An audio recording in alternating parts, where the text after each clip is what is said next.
Mutual फंडात गुंतवणूक करताना केवळ कोणत्या प्रकारच्या फंडात गुंतवणूक करायची हेच ठरवणं महत्त्वाचं नसून आपण जो कोणता फंड निवडतोय तो कोणत्या कंपनीचा आहे हे जाणून घेणं आवश्यक ठरतं. कारण त्या कंपनीच्या आजवरच्या अनुभवावर फंडाची भविष्यातली कामगिरी निर्णायक ठरणार असते. त्यामुळेच म्युच्युअल फंड कंपनीची निवड नेमकी कशी करायची याविषयी जाणून घेऊया या एपिसोडमध्ये.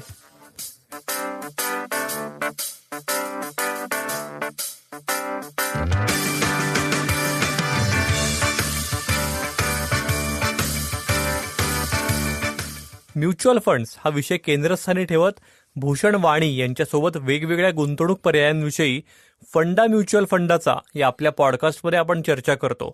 क्रिसेंट या पुण्यातल्या आघाडीच्या म्युच्युअल फंड डिस्ट्रीब्युटर फर्मचे ते संचालक आहेत. हॅलो भूषण, कसे आहात तुम्ही? हॅलो निरंजन, मस्त मजेत. आजच शाळांना सुट्टी दिली आहे कारण पुण्यात वेगवान आणि जोरात पाऊस होणार आहे असा हवामान खात्याचा अंदाज होता आणि तसं काही झालेलं नाहीये. आणि त्यात आपण विषय असा छेडतोय की म्युच्युअल फंड कंपनी कशी निवडायची, की जिथे बाजारातही वेगवान पाऊस चालू आहे आणि तेजी मंदीचं वातावरण आहे असे बरेच इकॉनॉमिस्ट सांगतायत. सो थँक्यू असा विषय निवडल्याबद्दल. अगदी खरं म्हणलात तुम्ही. पण फायनली पुण्यात पावसाला सुरुवात झाली हेही नसे थोडके आणि मार्केटिंग नवनवीन पीक्स हे गाठतच आहे. आणि तुम्ही म्हणलात तसं तेजी मंदीचे वारे जोरदार वाहत आहेत आणि येत्या काळात ते आणखी वाहणारच आहेत. तर त्याच्यामुळेच इन्व्हेस्टमेंटला सुरुवात करताना किंवा करत असताना कुठल्या खबरदाऱ्या घ्यायच्या तर यातला हा एक महत्वाचा विषय ठरू शकतो असं मला वाटतं. नक्कीच निरंजनजी. चला आजच्या विषयाला सुरुवात करूया. मला सांगा, म्युच्युअल फंड आणि म्युच्युअल फंड कंपनी यात नेमका काय फरक असतो? म्युच्युअल फंड आणि mutual fund company, so asset management company असं म्युच्युअल फंड कंपनीला आपण संबोधू शकतो. आता ॲसेट मॅनेजमेंट कंपनी म्हणजेच म्युच्युअल फंड कंपनी. ही कंपनी ही मॅन्युफॅक्चरर आहे. मॅन्युफॅक्चरर आहे म्हणजे काय, तर ती वेगवेगळे प्रॉडक्ट डिझाईन करते गुंतवणूकदारासाठी.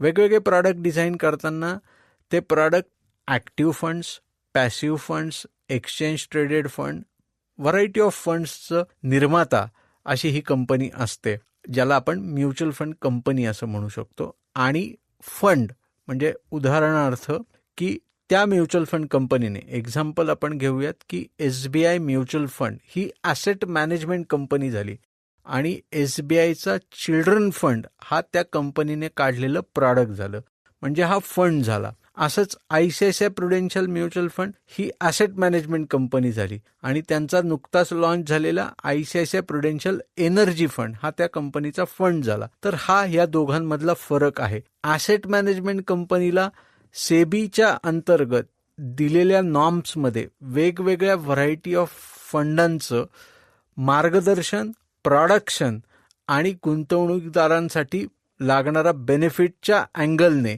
निर्माण करणारा फंड असं आपण म्हणू शकतो. अशी ही कंपनी ही ॲसेट मॅनेजमेंट कंपनी. आणि त्यांनी वेगवेगळे निर्माण केलेले फंड त्याच्या अंतर्गत, मग ते लार्ज कॅप फंड असतील, मिड कॅप फंड असतील, स्मॉल कॅप फंड असतील किंवा सेक्टोरियल किंबहुना थिमॅटिक फंड असतील, डेट फंड असतील, हायब्रिड फंड असतील, अशा वेगवेगळ्या फंडांचं प्रोडक्शन किंवा मॅन्युफॅक्चरिंग असं आपण म्हणू शकतो. जी कुठली कंपनी करते ती ॲसेट मॅनेजमेंट कंपनी आणि फंड असा यातला नेमका फरक आहे असं मला वाटतं. थोडक्यात एका ॲसेट मॅनेजमेंट कंपनी अंडर अनेक फंड्स असू शकतात वेगवेगळ्या प्रकारचे. नक्कीच. ओके. सो मग काही फंड हे केवळ नावावरून चकचकीत वाटतात, त्यामुळे त्याविषयी माहिती काही नसलं तरी त्यात गुंतवणूक करण्याचा मोह कधी कधी होऊ शकतो. अशा वेळी म्युच्युअल फंड कंपनीचा रिसर्च करायचा गुंतवणूकदारांनी, म्हणजे नेमकं काय करायचं? प्रश्न निरंजनजी असा आहे की गुंतवणूकदाराने म्युच्युअल फंड कंपनीचा रिसर्च करायचा आहे, तर याला थोडं रेक्टिफाय किंवा ॲसेस करूयात असं मला वाटतं. इन्व्हेस्टरने कंपनीचा रिसर्च नाही करायचा आहे, परंतु आपल्याला जो कोण गुंतवणूक सल्लागार हा म्युच्युअल फंड कंपनीविषयी माहिती देतोय ती माहिती योग्य आहे का हे नक्कीच तपासायचं आहे. एक. दुसरा महत्त्वाचा मुद्दा, ती माहिती योग्य आहे हे तपासताना ती म्युच्युअल फंड कंपनी किती वर्ष बाजारात आहे, त्या म्युच्युअल फंड कंपनीने बाजारातल्या चढउतारांचा बेनिफिट हा इन्व्हेस्टरच्या पारड्यात कसा जोडलाय.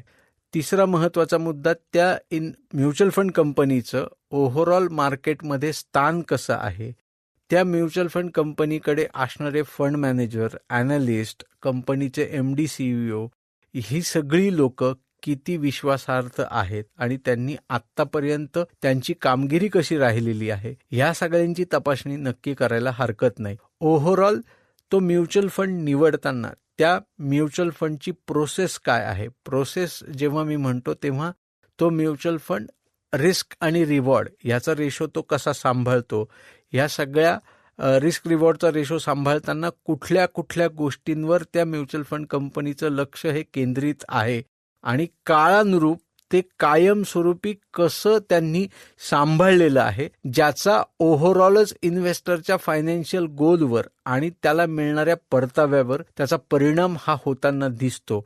आणि म्हणूनच त्या प्रोसेसवर एम्फोसिस कसं झालं पाहिजे आणि हे तो म्युच्युअल फंड डिस्ट्रीब्युटर त्याची योग्य माहिती ही इन्व्हेस्टरपर्यंत पोहोचवतोय का हे ऍक्च्युली इन्व्हेस्टरने तपासलं पाहिजे असं मला वाटतं. आणि ती माहिती तपासून मग म्युच्युअल फंड कंपनी आपल्याला योग्य दिली जातीये का याचा कुठेतरी अभ्यास होणं गरजेचं आहे असं ॲज अ डिस्ट्रीब्युटर म्हणून मला वाटतं. तुम्ही म्हणलात तो मुद्दा बरोबर आहे की हा जो काही कोर रिसर्च आहे हा गुंतवणूक सल्लागारांनी किंवा म्युच्युअल फंड डिस्ट्रीब्युटरनी करणं जास्ती आवश्यक आहे, पण तरी एक सजग गुंतवणूकदार म्हणून या बाकी गोष्टी किंवा मुद्द्यांची तपासणी त्यांनी करायला हरकत नाही. नक्कीच निरंजनजी. सो कोणत्याही फंडाच्या मागील परताव्यावरून भविष्यात अमुक एक परतावा मिळेल असं ठरवता येत नसलं तरी म्युच्युअल फंड कंपनी ठरवताना किंवा निवडताना तिच्या वेगवेगळ्या फंडांनी मागच्या 1 वर्षात, 3 वर्षात, 5 वर्षात किती परतावा दिलाय हे बघणंही महत्वाचं ठरतं. कसं आहे निरंजनजी की फक्त परतावा किती दिलाय या बेसिसवर मी म्युच्युअल फंड कंपनी किंवा एखादा फंड ठरवणं हे खरंच योग्य आहे का, तर ॲज अ डिस्ट्रीब्युटर आणि गेली 21 वर्ष काम करताना म्हणजे थोडासा एक्सपिरियन्स आहे असं मी म्हणू शकतो की 21 वर्षात असंख्य चढउतार बघताना मला वैयक्तिक असं वाटतं की फक्त परतावा हा बेंचमार्क अजिबात असू नये. म्हणजे रिटर्न किंवा परतावा हे कायम बाय प्रॉडक्ट आहे असं मला वाटतं. परंतु परतावा बघायचाच नाहीये का मग, पण परतावा हा बघावा, नक्की बघावा, पण तो बघताना माझी रिस्क घेण्याची मानसिकता काय आहे, माझी रिस्क घेण्याची ॲबिलिटी किती आहे, माझा ॲक्च्युअल फायनान्शियल गोल नक्की काय आहे, मी फक्त मला वेल्थ क्रिएट करायची असा माझा गोल आहे की मला ओव्हरऑलच सगळे फायनान्शियल गोल त्याच्यातून कॅटर करायचेत आणि हे गोल कॅटर करताना त्या फायनान्शियल गोलचं माझं ड्युरेशन किती आहे, या सगळ्या गोष्टींची चाचपणी होणं गरजेचं आहे.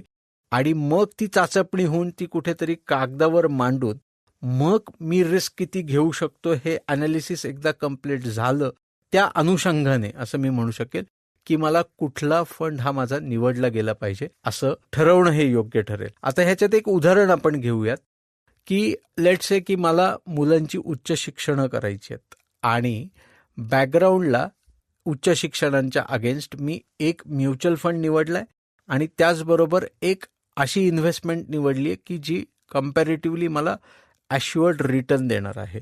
तो ह्याचा जर मी बॅलन्स सांभाळत असेल तर मला असं वाटतं की मी जी म्युच्युअल फंडची गुंतवणूक निवडली आहे त्यात थोडीशी अधिक रिस्क घ्यायला हरकत नाही. ओके. आणि जेव्हा मी ॲश्युअर्ड रिटर्न असं म्हणतो, आता ॲश्युअर्ड रिटर्न जगात कशातच मिळत नाहीत, पण ज्याला आपण फिक्स्ड इन्स्ट्रुमेंट प्रॉडक्ट असं म्हणू शकतो, डेट म्युच्युअल फंड किंवा PPF किंवा मग बँक FD किंवा रिकरिंग डिपॉझिट असे प्रॉडक्ट काही पर्सेंटेजमध्ये मी निवडलेत आणि तिथून देखील मी मुलांच्या उच्च शिक्षणाची तरतूद करतोय. तर मग ह्याचा बॅलन्स सांभाळून मग मी इकडे इक्विटी म्युच्युअल फंडमध्ये हायर रिस्कचं प्रॉडक्ट हे निवडू शकतो. आता जर असं मी काही करणार नसेल, ओके, आणि मी फक्त शेअर बाजार रिलेटेड इक्विटी म्युच्युअल फंडामध्ये जाणार असेल तर तिथे मी कसं प्रॉडक्ट निवडायचंय हा आणखीन एक वेगळा भाग असू शकतो. सो असे व्हरायटी ऑफ थॉट आपल्याला इथे घेता येऊ शकतात. परंतु परत याचं सगळं तारतम्य सांभाळताना किंवा ही इन्व्हेस्टमेंट करताना आपल्याला आपले रिस्क, आपले फायनान्शियल गोलला असणारे ड्युरेशन या सगळ्यांची सांगड कुठेतरी घालून मग फंडांची निवड ही करणं गरजेचं आहे. फक्त रिटर्न बघणं अपेक्षित नाहीये. ओके. खूपच महत्वाचे मुद्दे मांडलेत तुम्ही की रिटर्न हा महत्वाचा असला तरी फक्त रिटर्न बघून डिसिजन घेणं हे कधी कधी तितकं फायद्याचं नाही ठरू शकत. 100%. कारण रिस्क आणि म्हणजे आपण कायम म्हणतो रिस्क है तो इश्क है, आणि रिस्क आहे तर रिटर्न मिळणार आहे. तर असं नाहीये. आपण क्वालिटी रिस्क घेऊन, म्हणजे बऱ्याचदा लोक आमच्यापर्यंत निरंजनजी पोहोचतात आणि म्हणतात की आम्हाला कॅल्क्युलेटिव्ह रिस्क घ्यायची आहे. आता कॅल्क्युलेटिव्ह रिस्क काय असते? रिस्क ही रिस्क आहे. ती कॅल्क्युलेटिव्ह आहे, नॉन कॅल्क्युलेटिव्ह आहे, ह्याला काहीच अर्थ नाहीये. सो म्हणून आपलं ॲपेटाईट, आपला विलिंगनेस, आपली मानसिकता, कारण आपला कम्फर्ट ॲज अ इन्व्हेस्टर हे देखील महत्वाचं आहे. म्हणजे मी माझा पीस घालून जर रात्री झोपू शकणार नसेल आणि कायम मला रात्री झोपेत जर शेअर बाजार आणि म्युच्युअल फंडची गुंतवणूक दिसणार असेल तर मी ही रिस्क घ्यायची आहे का? तर नक्कीच नाही घ्यायची आहे. आणि हेच उलट की मी शांत झोपतोय आणि मी योग्य पद्धतीने इन्व्हेस्टमेंट केली, माझे सगळे गोल्स व्यवस्थित ठरलेले आहेत आणि त्याची व्हिजिबिलिटी मला क्लिअर आहे, मी रेग्युलर इंटरवलला इन्व्हेस्टमेंट करू शकतोय, हा कॅश फ्लो माझा व्यवस्थित आहे आणि त्याची ॲश्युरिटी माझ्याकडे आहे की समजा 20% मार्केट खाली आलं तर मी पैसे हे पंपिंग करू शकणार आहे, ही व्हिजिबिलिटी माझ्याकडे आहे. तर मला अशा प्रकारच्या गुंतवणुकीमध्ये, म्हणजेच शेअर बाजार रिलेटेड गुंतवणूक म्युच्युअल फंडच्या माध्यमातून करायला नक्की हरकत नाही. ओके. सो प्रत्येक म्युच्युअल फंड कंपनीची इन्व्हेस्टमेंट स्ट्रॅटेजी ही वेगळी असते का? यावरून ठराविक कंपनी कशी जोखायची?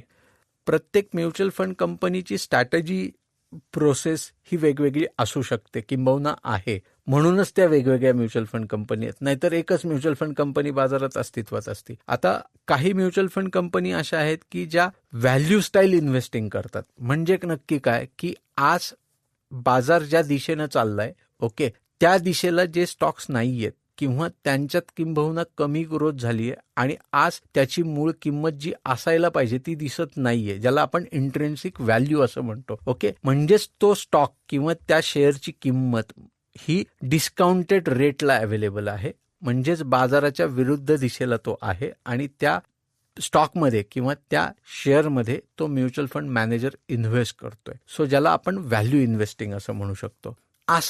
अशी म्युच्युअल फंड कंपनी किंवा असा फंड मॅनेजर आहे की जो फक्त ग्रोथ स्टाईल इन्व्हेस्ट करतो. म्हणजे काय करतो की जो फक्त बाजारातल्या येणाऱ्या मोमेंटला कॅच करत जातो आणि ग्रोथ पुढे घेत जातो. सो कंटिन्युअस ग्रोथ तिथे आहे आणि आज त्यांनी ती व्हॅल्यू, त्या स्टॉकची प्राइस ही अचीव केलेली आहे. स्टील मी त्या स्टॉकमध्ये इन्व्हेस्टेड राहतोय कारण मला भविष्यातही त्याच्यात ग्रोथ ही दिसते. मी कुठेही तिथे प्रॉफिट बुक करत नाही आणि अनएंडिंगली, अनकंडिशनली मी इन्व्हेस्टेड राहतोय. सो अशा प्रकारची एक इन्व्हेस्टमेंट असू शकते, ज्याला ग्रोथ स्टाईल इन्व्हेस्टिंग म्हणतात. ह्या दोघांचं कॉम्बिनेशन, ज्याला ब्लेंड इन्व्हेस्टमेंट असं आपण म्हणू शकतो, mix of value and growth, अशी देखील इन्व्हेस्टमेंट ही असू शकते. सो अशा प्रकारची म्युच्युअल फंड कंपनी हा तिसरा प्रकार झाला. आता असे व्हरायटी ऑफ थॉट, असे वेगवेगळ्या म्युच्युअल फंड कंपनीचे हे असू शकतात. आता हे सगळे थॉट असताना मी इन्व्हेस्टर म्हणून कुठल्या थॉट हा मला अपिलिंग वाटतोय आणि मला माझ्या रिस्कला मला जोडायचं आहे. ओके, माझी रिस्क ही व्हॅल्यू बाईंगकडे जाते, ग्रोथ स्टाईलकडे जाते, ब्लेंड स्टाईलकडे जाते, हे कुठेतरी मला त्या गुंतवणूक सल्लागाराकडून ठरवून घेणं गरजेचं आहे. आणि मग अल्टिमेटली मला रिवॉर्ड जरी हवा असला आणि माझे फायनान्शियल गोल जरी अचीव करायचे असले तरी माझी रिस्क घेण्याची मानसिकता इथे फार महत्त्वाची ठरते ह्या सगळ्या गोष्टी ठरवताना. आणि म्हणूनच गुंतवणूक सल्लागाराचं महत्त्व तितकंच आहे आणि तो या गोष्टी आपल्यासमोर मोठ्या प्रमाणात आणि योग्य पद्धतीने मांडू शकतो आणि मग आपल्याला निर्णय घेणं हे सोपं जातं. आणि मग रिस्क है तो इश्क है हा डायलॉग हा आपल्या इन्व्हेस्टमेंटसाठी योग्य हा ठरू शकतो. अगदीच. म्हणजे तुम्ही म्हणता असे हे तुम्ही 2-3 प्रकार मेन्शन केलेत, व्हॅल्यू, ग्रोथ, ब्लेंड. हे ऐकायला जरी छान वाटत असलं तरी ॲक्च्युअल ते जोखणं हे प्रत्येक इंडिव्हिज्युअल इन्व्हेस्टरला शक्य होईलच असं नाही, कारण त्याचा तो अभ्यास विषय आहे का, त्याला तेवढा वेळ आहे का हा सगळा रिसर्च करायला. कदाचित कसं आहे निरंजनजी, आता बऱ्याच कंपन्या वर्क फ्रॉम होम असतात, लोकांना बऱ्यापैकी मुबलक वेळ देखील असतो कारण घरातून काम चालू असतं आणि काम चालू असताना मीटिंग झाली की हातात 15-20 मिनिटं, अर्धा तास शिल्लक असतात. तर त्या वेळात, फावल्या वेळात या गोष्टी करता येऊ शकतात का? तर काही जुजबी माहिती मिळू शकते कारण इन्फॉर्मेशन बंबार्डिंग हे नक्कीच आहे. परंतु ॲक्च्युली त्या म्युच्युअल फंड कंपनीने त्यांची सांगितलेली फिलॉसॉफी, त्यांची सांगितलेली प्रोसेस, त्या प्रोसेसला इव्हॉल्विंग असणारे त्यांचे सगळे प्रॉडक्ट हे त्या इन्व्हेस्टरला ॲक्च्युली योग्य परतावा देऊ शकतात का? त्या इन्व्हेस्टरच्या रिस्क आणि ॲबिलिटीला ते धरून आहेत का?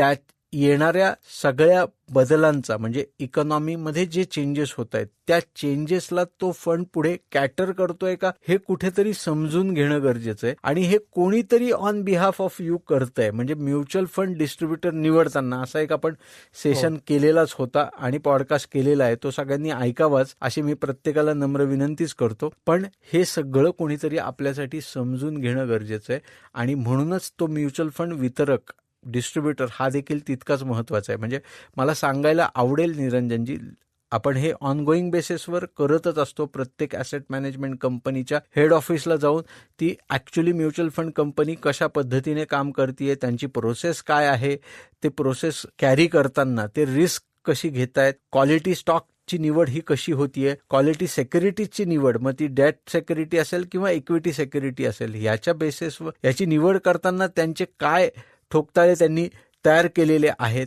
रिस्क किती घेतायत, क्वालिटी स्टॉक कसा निवडतायत, त्यांचा स्टॉक निवडताना त्याचा युनिव्हर्स किती मोठा आहे. कारण 7,000-7,500 लिस्टेड कंपन्या आहेत. तर प्रत्येक स्टॉक आयडेंटिफाय करणं किंबहुना त्याच्या मागे राहणं, तो चेस करत राहणं हे प्रत्येक म्युच्युअल फंड कंपनीला किंवा प्रत्येक अॅनालिस्टला, प्रत्येक फंड मॅनेजरला शक्य नाहीये. तर त्या पूर्ण युनिव्हर्समधून त्यांची किती आहे, त्यातून ते किती स्टॉकमध्ये इन्व्हेस्टेड राहत आहेत, त्यानंतर मग ते स्टॉक विकत घेताना ते त्या ब्रोकरची निवड कशी करतायत. कारण स्टॉक हा काही म्युच्युअल फंड कंपनी स्वतःच विकत घेत नाही, त्याला पण त्यांनी आयडेंटिफाय केलेले ब्रोकर्स आहेत. तर ते निवडताना ते कसे, त्याची सेफ्टी कशी बघितली जाते, ते स्टॉक विकत घेताना डीलरला ऑर्डर ही कशी दिली जाते. म्हणजे हे खूप ड्रिल डाऊन करणं अपेक्षित आहे आणि याचा कोणीतरी अभ्यास करणं. कारण कागदावर पोर्टफोलिओ किती सुंदर दिसत असला तरी त्याच्या मागे पिक्चर खूप मोठं असतं आणि हे कोणीतरी आपल्यासाठी बघितलं पाहिजे. आणि जे काम माझ्या मते म्युच्युअल फंड डिस्ट्रीब्युटर हे योग्य पद्धतीने करतायत, किंबहुना क्रिसंटरी ते करतंय आणि रेग्युलर त्याच्या मागे ते आहे, ते प्रोसेस समजून घेण्याच्या. सो म्हणून प्रत्येक इन्व्हेस्टमेंट कंपनीची स्ट्रॅटेजी वेगळी आहे आणि ती स्ट्रॅटेजी समजून तो डिस्ट्रीब्युटर घेतोय की नाही हे देखील समजून घेणं तितकंच महत्वाचं आहे. अगदी महत्वाचं म्हणलात तुम्ही. म्हणजे दिसताना आपल्याला एका क्लिकवर इन्व्हेस्टमेंट होते हे जरी आजचं वास्तव असलं तरी त्याच्या मागे डिस्ट्रीब्युटरचं खूप मोठं ग्राउंडवर्क, लेगवर्क हे असतं. त्याच्यामुळे डिस्ट्रीब्युटर थ्रू जर तुम्ही इन्व्हेस्टमेंट केलीत तर त्याच्यात एक तुम्हाला थोडंसं मनशांती मिळू शकते की आपण जे करतोय तो पाथ आपल्याला जो सुचवलेला आहे डिस्ट्रीब्युटरनी तो योग्य आहे. मनशांती ही नक्कीच मिळू शकते, पण त्याबरोबर काय म्हणतात, राईट इन्फॉर्मेशन एक, आणि दुसरं महत्वाचा मुद्दा की ड्रिलिंग ऑफ इन्फॉर्मेशन असं आपण म्हणू शकतो, की खूप सखोलात जाऊन या सगळ्या गोष्टी समजून घेणं. कारण तो ऍक्सेस आज त्या डिस्ट्रीब्युटरकडे आहे, जर तो डिस्ट्रीब्युटर तेवढा त्या साईजचा असेल की फंड मॅनेजरला भेटणं, रिस्क टीमला भेटणं. म्हणजे मी तर स्पेसिफिकली म्हणजे क्रिसंटची रिसर्चची टीम ही निरंजनजी फंड मॅनेजरला एक वेळी कदाचित कमी भेटेल, पण चीफ रिस्क ऑफिसरला आम्ही कायम भेटतो की बाबा त्याने या सगळ्या गोष्टी डिफाईन करताना कुठल्या कुठल्या नोंदी केलेल्या आहेत, काय गोष्टी बघितलेल्या आहेत आणि त्याचं फ्रेमवर्क कसं आहे रिस्क मॅनेजमेंट, रिस्क मिटिगेट करण्याचं, आणि मग त्यात क्वालिटी, नॉन क्वालिटी या गोष्टींना कसं सांभाळलं जातंय. रिसेंटलीच निरंजनजी सेबीने आता सुरुवात केली आहे, म्हणजे अजून ते प्रपोज्ड आहे की इन्फॉर्मेशन रेशो, आता ह्या थोडा डिटेल अभ्यासाचा पार्ट आहे, पण इन्फॉर्मेशन रेशो हा मी फक्त रिटर्न न बघता फंड मॅनेजर आणि रिस्क या दोघांची असेसमेंट करून इन्फॉर्मेशन रेशो हा माझ्या पोर्टफोलिओला किती इम्पॉर्टंट ठरतो याच्यावर सेबीचं काम चाललंय. आणि प्रत्येक म्युच्युअल फंड कंपनीने तो डिफाईन करावा, किंबहुना त्यांच्या फॅक्टशीटमध्ये तो असावा, असं प्रपोजल सेबीकडून आहे आणि जो इन्व्हेस्टरच्या इंटरेस्टमध्येच आहे असं मला वाटतं. आपण कदाचित त्याच्यावर एक वेगळा पॉडकास्ट देखील करूयात की इन्फॉर्मेशन रेशो म्हणजे काय आणि तो इन्व्हेस्टरसाठी किती इम्पॉर्टंट आहे. नक्कीच. पुढे जाऊया. म्युच्युअल फंड कंपनीचा साईज म्हणजेच ॲसेट अंडर मॅनेजमेंट आणि लिक्विडिटी म्हणजे नेमकं काय आणि या गोष्टी कशा तपासायच्या? म्युच्युअल फंड कंपनीचा साईज, ॲसेट अंडर मॅनेजमेंट म्हणजे बेसिकली समजा एखाद्या म्युच्युअल फंड कंपनीकडे एक्झाम्पल म्हणून आपण घेऊयात की HDFC म्युच्युअल फंड ही एक कंपनी, ॲसेट मॅनेजमेंट कंपनी आहे. म्युच्युअल फंड प्रोडक्शन करणारी, मॅन्युफॅक्चर करणारी कंपनी आहे आणि ह्या कंपनीकडे बाजारात आज त्यांनी साधारण 50 फंड आणलेत असं आपण क्षणभर गृहीत धरू. आता ह्या प्रत्येक फंडाची एक ॲसेट आहे. म्हणजे उदाहरण घ्यायचं झाल्यास त्यांचंच परत की HDFCचा फ्लेक्झिकॅप फंड असा फंड आहे ज्याची ओव्हरऑल ॲसेट आत्ता मार्केटमध्ये साधारण 40,000-45,000 करोडची ही ॲसेट आहे. सो आजपर्यंत इन्व्हेस्टमेंट केलेली इन्व्हेस्टर्स म्हणजे तुम्ही असाल, मी असेल किंवा कुठल्याही इन्व्हेस्टरने या फंडमध्ये गुंतवणूक केलेली असेल, ही साठत आज त्याचं बाजार मूल्य, मार्केट व्हॅल्यू जी झालेली आहे ती साईज ज्याला आपण म्हणतो त्याला आपण ॲसेट अंडर मॅनेजमेंट त्या पर्टिक्युलर फंडाची, आणि असे त्यांचे सगळे मिळून 50 फंड आहेत. तर हे एकत्र करून त्या कंपनीचं ॲसेट अंडर मॅनेजमेंट हे साधारण 6 लाख कोटी किंवा 7 लाख कोटी हे आजच्या मितीला आहे. ओके, सो ही टोटल ॲसेट अंडर मॅनेजमेंट झाली. आणि पुढचा प्रश्न तुम्ही विचारलाय लिक्विडिटी संदर्भात. लिक्विडिटी संदर्भात तुम्ही जो विचारलाय की आता ह्या लिक्विडिटी संदर्भात विचार करताना मी काय विचार करतो as a Crescent mutual fund distributor म्हणून, तर फंड बघताना नुसतेच फंडमध्ये कॅश फ्लो किती आहे, म्हणजे फंडमध्ये रेग्युलर SIPच्या माध्यमातून किती पैसे येत आहेत हे तितकंच महत्त्वाचं आहे, किंवा रेग्युलर लमसम इन्व्हेस्टमेंट किती येते हेही तितकंच महत्त्वाचं आहे. पण ते बघताना तिथे नंबर ऑफ इन्व्हेस्टर्स किती आहे हे बघणं देखील तितकंच गरजेचं आहे असं मला वाटतं. कारण एखादी व्यक्ती सडनली परतावा बघून मोठ्या प्रमाणावर गुंतवणूक करू शकते. 100, 200, 500, 1000 करोड रुपये एखाद्याच व्यक्तीने लावलेत आणि सडनली बाबा बाजार वर गेलाय, त्या फंडचा परफॉर्मन्स उत्तम आहे आणि मी माझ्या 1000 कोटीचे 2000 कोटी झालेत आणि मी काढून घेतलेत, तर त्याच्या म्युच्युअल फंडच्या NAVवर त्याचा परिणाम होणार आहे.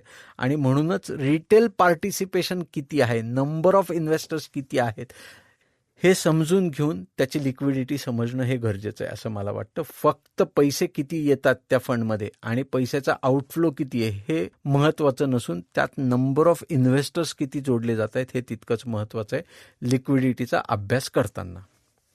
खूपच इम्पॉर्टंट मुद्दा आहे हा की नंबर ऑफ इन्व्हेस्टर्स किती आहेत हे बघणं. या गोष्टी खरोखर सामान्य गुंतवणूकदारांना माहिती नसतात. ते फक्त फंडचा साईज मोठा आहे, कंपनीचं नाव रेप्युटेड आहे, याच गोष्टी वरवरच्या बघितल्या जातात. पण तुम्ही हे अगदी पिन पॉइंटेडली सांगताय, हे मुद्दे महत्वाचे आहेत. अगदीच महत्वाचं आहे निरंजनजी. याचं कारण असं आहे की रिटेल पार्टिसिपेशन हे वाढतंय. 500 रुपयाची SIP करणारा, 1000 रुपयाची SIP करणारा गुंतवणूकदार पुढे येतोय आणि इन्व्हेस्ट करतोय.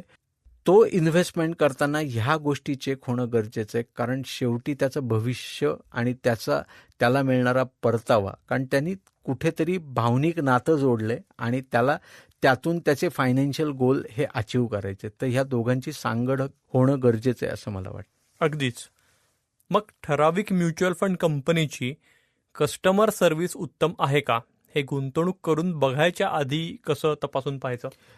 आता परत हे तपासून बघायचं असेल तर इथे देखील वितरकाचं महत्त्व तितकंच महत्त्वाचं आहे असं मला वाटतं. कारण या सगळ्या गोष्टी, त्यातली जोखीम, त्यांची सर्व्हिस, मला रेग्युलर मिळणारी इन्फॉर्मेशन ॲज अ डिस्ट्रीब्युटर म्हणून आणि डिस्ट्रीब्युटरने ती पास ऑन केलेली इन्फॉर्मेशन. म्हणजे एक्झाम्पल इथे परत घेऊयात की मध्यंतरी अचानक वोडाफोन कंपनीचा डेट पेपर हा डिफॉल्टर ठरला जेव्हा इंटरेस्ट पेमेंट करायचं होतं. ओके, तर आता ही इन्फॉर्मेशन ही डिस्ट्रीब्युटरकडे आहे का?